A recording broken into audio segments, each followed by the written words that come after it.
আসসালামু আলাইকুম সুপ্রিয় দর্শক, আমি ডাক্তার মোহাম্মদ তৌসিফুর রহমান। আজকে আমরা যে বিষয়টি নিয়ে আলোচনা করব যেটি খুবই গুরুত্বপূর্ণ এবং সেটি হচ্ছে বিশেষ অবস্থায় স্তন ক্যান্সার। কিছু কিছু বিশেষ অবস্থায় আমরা স্তন ক্যান্সার পেশেন্টকে পাই যাদের চিকিৎসাটা একটু ভিন্ন ধরনের এবং যাদের পরামর্শ বা সবকিছু একটু ভিন্ন ধরনের ভাবে করতে হয়। তার ভিতরে একটা হচ্ছে যে পুরুষ স্তন ক্যান্সার। পুরুষ স্তন ক্যান্সারের রোগীরা এটি আরো বেশি অ্যাগ্রেসিভ হয়ে থাকে, বিশেষ করে পুরুষের যেহেতু স্তন টিস্যু কম থাকে, স্তন থাকে না বললেই চলে, তো সেক্ষেত্রে অ্যাক্টিভ স্তন গ্রন্থি না থাকার কারণে সেখানে টিউমারটা খুব দ্রুত কিন্তু চামড়া বা চেস্ট ওয়াল, বুকের মাসলের সাথে বা চামড়ার সাথে স্কিনের সাথে এটা কিন্তু ছড়িয়ে যেতে পারে, অর্থাৎ লোকালি অ্যাডভান্সড হয়ে যেতে পারে, আপ স্টেজ হয়ে যেতে পারে। তো এক্ষেত্রেও আমাদের চিকিৎসা মোটামুটি একই রকম। মহিলা এবং পুরুষ স্তন ক্যান্সার রোগীদের ক্ষেত্রেও আমাদের চিকিৎসা একই রকম। তবে এক্ষেত্রে অনেক সময় দেখা যায় যে পুরুষ তিনি স্তন ক্যান্সার হয়েছে এটা বলতে লজ্জা বোধ করেন। এই লজ্জার কারণে অনেক সময় দেখা যায় যে তিনি দেরিতে আসেন এবং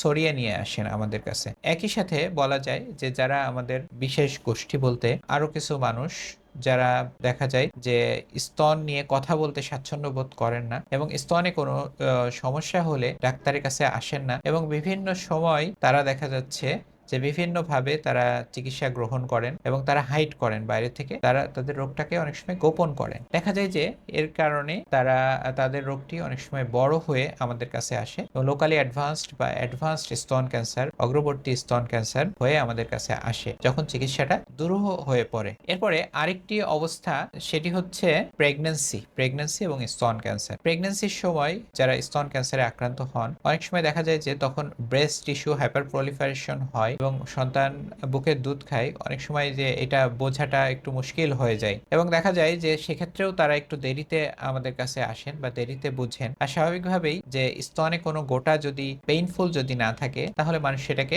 কম গুরুত্ব দেয়। তবে সন্তান বুকের দুধ পালন করা অবস্থায়ও বা সন্তান পেটে থাকা অবস্থায়ও প্রথম 3 মাসের পর থেকে স্তন ক্যান্সারের চিকিৎসা কিন্তু সেও নিতে পারবে। তো এক্ষেত্রেও আসলে অবহেলার সুযোগ নেই। এরপরে ট্রিপল নেগেটিভ ব্রেস্ট ক্যান্সার যেটা, এটা হচ্ছে আলাদাভাবে উল্লেখ করা হয়েছে এই কারণে যে এটি একটি আগ্রাসী ধরনের ক্যান্সার এবং এক্ষেত্রে হরমোন থেরাপি কোনো কাজে আসে না। অর্থাৎ আমরা যখন স্তন ক্যান্সারের চিকিৎসা করি, একটা মানুষ যদি প্রাথমিক আমাদের কাছে আসে তখন আমরা অবশ্যই ইমিউনোহিস্টোকেমিস্ট্রি টেস্টের মাধ্যমে আমরা নিশ্চিত হব যে এটা ট্রিপল নেগেটিভ ব্রেস্ট ক্যান্সার কিনা। সাধারণত দেখা যায় যে যাদের বয়স 40-এর নিচে তাদের ক্ষেত্রে ট্রিপল নেগেটিভ আক্রান্ত হওয়ার সম্ভাবনা বেড়ে যায় এবং দেখা যায় যে এ ধরনের ক্যান্সারের রোগীদের টিউমারটি দ্রুত ছড়িয়ে পড়ার প্রবণতা থেকে যায়। তো প্রিয় দর্শক, আমি আজকে কিছু ব্যতিক্রম বিষয় নিয়ে আলোচনা করলাম যেটা স্তন ক্যান্সার এর সাথে সংশ্লিষ্ট। তো আসুন আমরা যে বিষয়গুলো জানলাম নিজে সচেতন হই, পরিবার এবং সমাজকে সচেতন করি। আমার আপনার সকলের ঐকান্তিক প্রচেষ্টায়